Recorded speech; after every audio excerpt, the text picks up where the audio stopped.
হাদিসের মধ্যে বললেন মাজালিসুল ইলম হিয়া রাওদাতুম মিন রিয়াদিল জান্নাহ, যে জায়গাটি ইলম অর্থাৎ কোরআন এবং হাদিসের আলোচনা করা হয় ওই জায়গাটি আর কোন জায়গা না, রাওদাতুম মিন রিয়াদিল জান্নাহ, জান্নাতের বাগানে পরিণত হয়ে যাবে। সুবহানাল্লাহ, জোরে বলি সুবহানাল্লাহ। তাই আমরা এখন যারা রাস্তার মধ্যে দাঁড়িয়ে আছি, যারা বিভিন্ন কাজের মধ্যে ব্যস্ত আছি, আর দেরি করবো না। আমাদের জন্য এটা একটি জান্নাতের বাগান, আমাদের জন্য এটা একটি নিয়ামত, আমাদের জন্য এটা একটি বরকতপূর্ণ মাহফিল। আমার মনে হয় এর থেকে বরকতপূর্ণ মাহফিল, এর থেকে বরকতপূর্ণ জলসায় আসমানের নিচে আর কোথাও হতে পারে না। যেখানে আল্লাহর বরকতের কথা হয়, যেখানে কোরআন এবং হাদিসের কথা হয়, ওই জায়গাটি হচ্ছে সবচেয়ে দামি জায়গা। কথা বলেন ঠিক না ঠিক?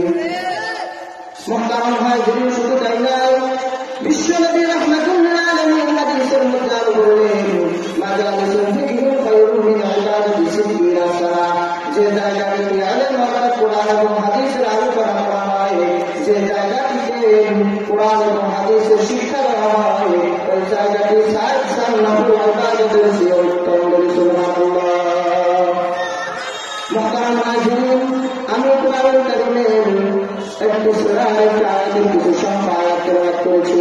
এই আয়াতের মধ্যে আল্লাহ রাব্বুল আলামিন দুনিয়ার সমস্ত মানুষদেরকে মেসেজ দিলেন, এই মানুষ সকল তোমরা কি সম্মানিত হতে চাও? এই মানুষ সকল তোমরা কি সফলকাম হতে চাও? তোমরা যদি সম্মানিত হতে চাও, তোমরা যদি সফলকাম হতে চাও, এই মানুষ সকল তোমরা শুনে রাখো, তোমাদেরকে দুটি কাজ করা লাগবে। কয়টি কাজ? আওয়াজ দিয়ে বলি, কয়টি কাজ? দুইটি কাজ। এক নম্বর কাজ হচ্ছে ইন্নাল্লাযীনা আমানু, হে মানুষ তোমাদেরকে ঈমান আনতে হবে। মানুষ আমাদেরকে ঈমান আনতে হবে তার উপর, আমাদেরকে ঈমান আনতে হবে আল্লাহ রাব্বুল আলামিনের উপর।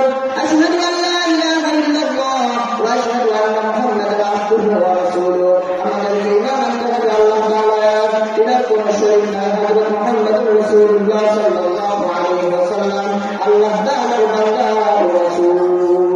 এই কথার উপর আমাদেরকে ঈমান আনতে হবে। এক নম্বর গুণ কি? আমাদেরকে ঈমান আনতে হবে। তারপর আল্লাহ রাব্বুল আলামিন সূরা নাহলের শুরুতে তারপর বললেন ওয়া আমিলুস সালিহাত, হে মানুষ সকল তোমাদেরকে ভালো কাজগুলো সম্পাদন করতে হবে। হে মানুষ তোমাদেরকে ভালো কাজগুলো করতে হবে। ভালো কাজের মধ্যে রয়েছে ওয়া ইকামুস সালাত, নামাজ